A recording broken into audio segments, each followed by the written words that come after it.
Hi guys, welcome back to my channel for another pregnancy update. If you are new here, my name is Casey and I do lifestyle, fitness, and mommy vlogs. But today we are going to talk about me being 24 weeks pregnant. So let's jump right in.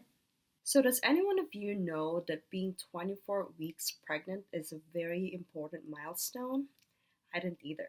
But what I found out today is that being 24 weeks is a very special time because that's a time when your baby is now viable. They call it viable, meaning it's able to survive outside of the womb if it were to be born prematurely between now and week 27.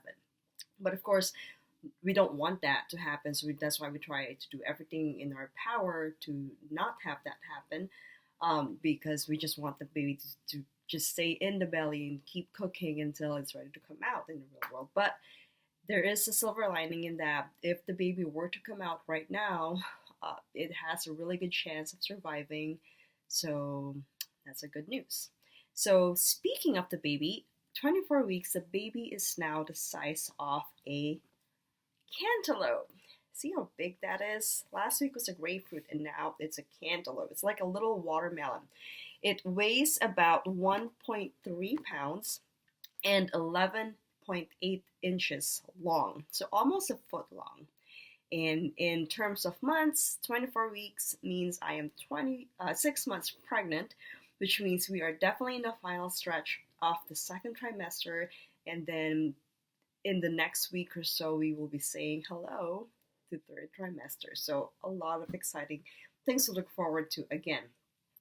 So as far as my symptoms go, like I said, I mentioned about my swollen ankles and feet, which are to be expected. So those are definitely like the big things that I'm having right now. Good thing is that it is really not showing anywhere else, like in my face or my hands. But if it were to show severely, then it could be a sign of preeclampsia, and that will be the time for me to really talk to my doctor and let him know about what's going on. So if that is something that you guys are happening right now, make sure to call your doctor and let him or her know about that.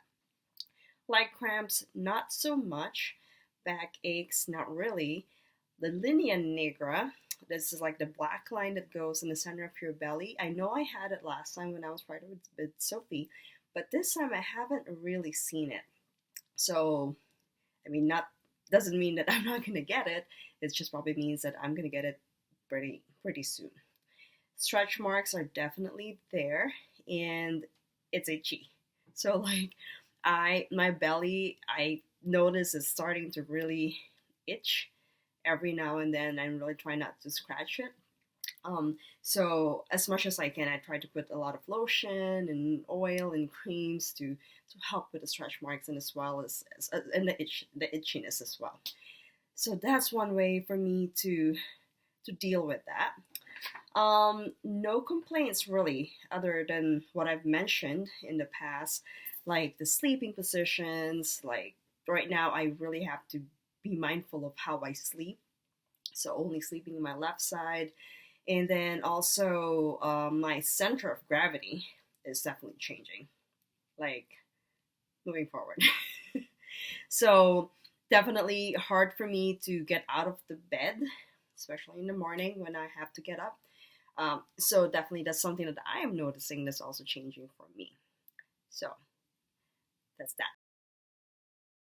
So now let's talk about the baby. And again, I am using my Bump app on my cell phone.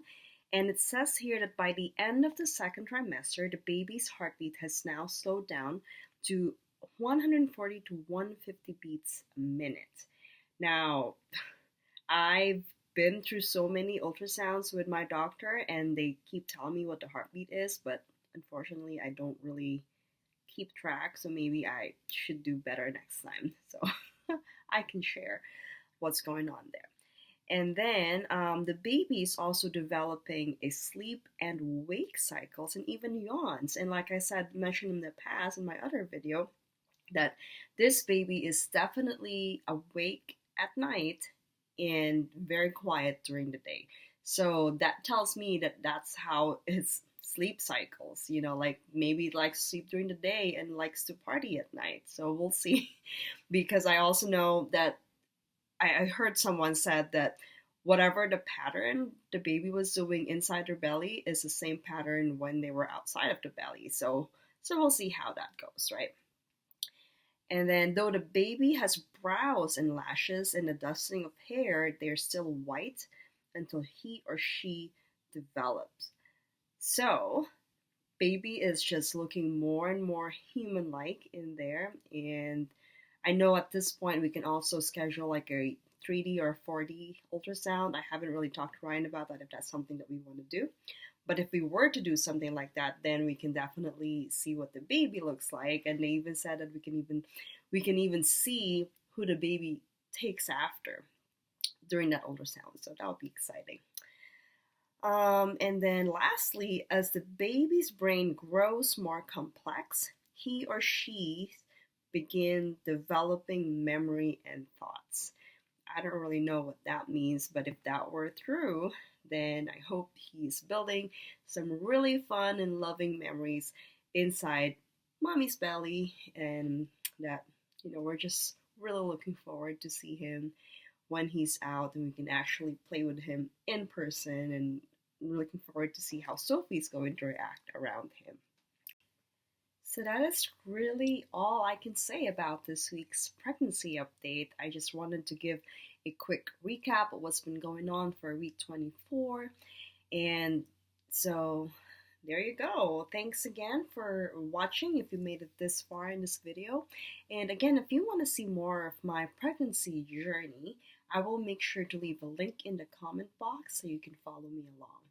And if you did like this video, please make sure to give it a thumbs up and make sure to ring that notification bell so you can be notified whenever I post them. I try to post every week, and I know I haven't been very good over the past few weeks, but I am doing my best in getting back in the game.